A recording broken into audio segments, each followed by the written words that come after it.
Doncs la idea del llibre va sorgir quan vaig començar a fer classes al centre Glaçans, crec que era l'any 91-92.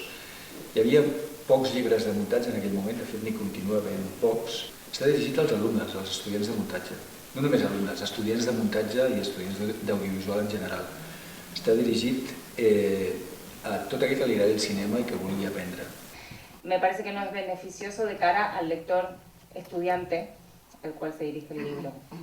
En cuanto a los ejemplos que se citan, son como de cine mudo. No sé si era la intención, pero en un punto no sé, lo encuentro como un poco arrogante o hasta ridículo, siendo del tenor que tiene este libro, ¿no? Más pedagógico, con la búsqueda de ejemplos. Y por último, un punto positivo, que el título del libro es...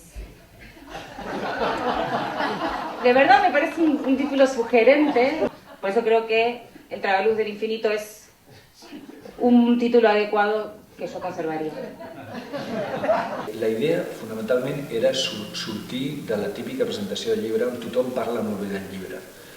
Aleshores, el que va fer l'Adrià, estupendament fet, perquè va demostrar que és una molt bona actriu, va ser destruir sistemàticament el llibre, criticant-lo des de tots els angles. Curiosament, va derivar amb rialles, tothom estava rient. Després vam saber que tothom reia per rebaixar la tensió que s'havia creat, perquè molta gent s'ho va creure, de veritat.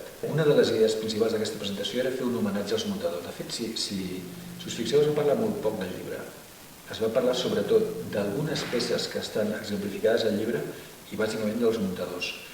Vaig tenir la sort que van poder venir uns quants muntadors dels 26 que parlen al llibre. Va venir l'Anastasi Rinos, el Lluís de la Madrid, en Jaume Martí, en Marc Andavila, en Joan Manel Vilaseca, en Pau Atienza.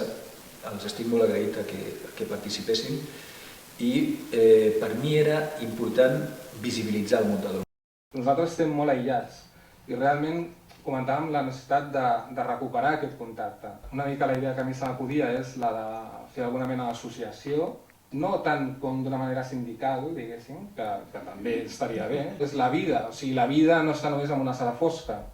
La vida, perquè el cinema es nodreixi de la vida, està al carrer i està amb els companys. I realment és una crida, no? Realment a que fem alguna cosa per unir-nos. Es va llançar la idea d'una associació de muntadors, que és una idea, crec, absolutament necessària i convenient, i ha de tornar a dignificar, perquè no està prou la figura del muntador, i finalment vam fer una fotografia de tots els muntadors i estudiants de muntatge presents, una fotografia amb 39 persones, que és una fotografia històrica pel futur.